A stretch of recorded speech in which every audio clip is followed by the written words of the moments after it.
آیا گیا ہے، اس لیے میں عدالت میں جا رہا ہوں۔ آصف زرداری صاحب، سب سے پہلے جب یہ عدالت میں کیس جائے گا، میں تو بڑا شکر کر رہا ہوں کہ آپ عدالت میں آئیں گے۔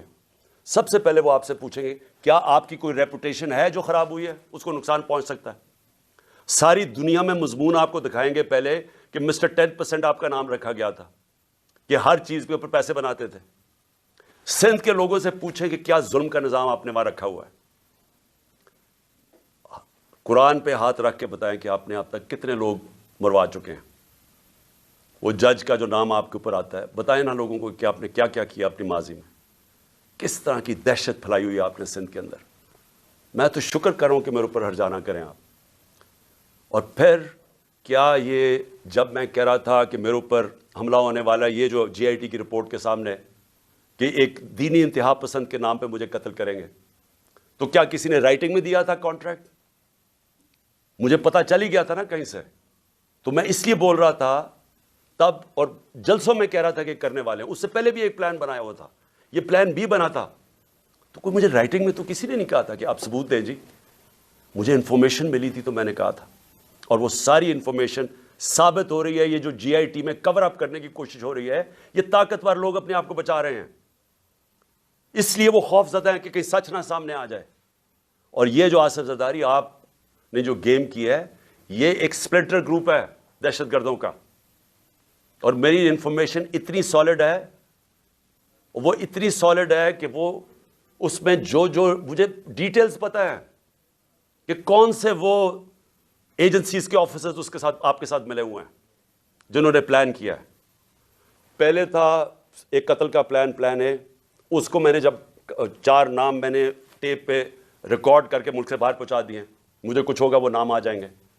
پھر پلان بی بنا جس میں 3 لوگ ملوث تھے، اس کا میں نے سیدھی طرح، اور اس کی ایف آئی آر، اس کی کیونکہ ایف آئی آر نہیں ہوئی، اسی سے ثابت ہوتا ہے کہ وہ تینوں ملوث تھے، کیونکہ میری رائٹ ہے، یہ تو میرا حق ہے کہ میں ایف آئی آر، میرے اوپر عقالتانہ حملہ ہوا، مجھے اجازت ہونی چاہیے تھی، انویسٹیگیشن میں اپنے آپ کو ثابت کر لیتے ہیں۔ اور یہ جو تیسرا جو یہ پلان انہوں نے کیا ہوا ہے، اب یہ دہشت گردی کے نام پہ ہوگا، کہ پہلے تو دینی انتہا پسند نا، سلمان تسیر ٹائپ مرڈر، اب یہ ہوگا کہ جی دہشت گردی ملک میں آ گئی ہے، تو جی دہشت گردی کا خود کش حملہ ہوگا اور عمران خان کو مار دیا۔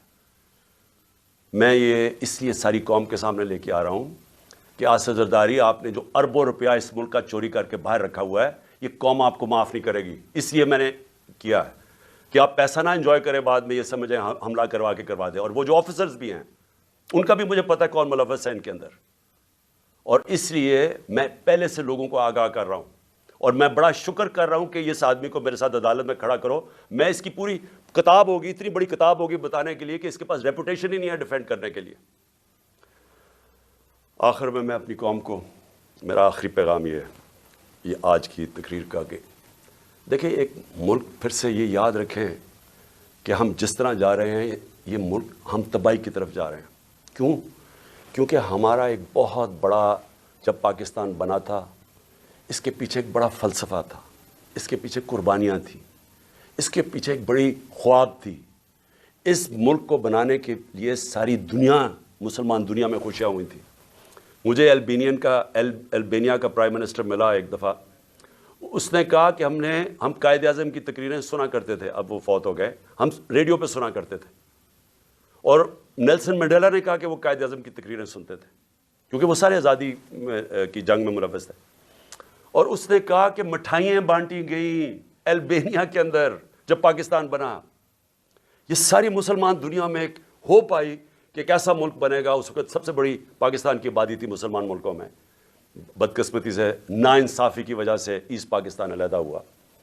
تو اس وقت سارے لوگوں نے امید لگائی ہوئی تھی کہ ایک ایسا ملک آئے گا جو لیڈ کرے گا مسلمان دنیا کو۔ ہم کدھر پہنچ گئے وہاں سے؟ ہمارے پاس یہ چور اوپر بیٹھ کے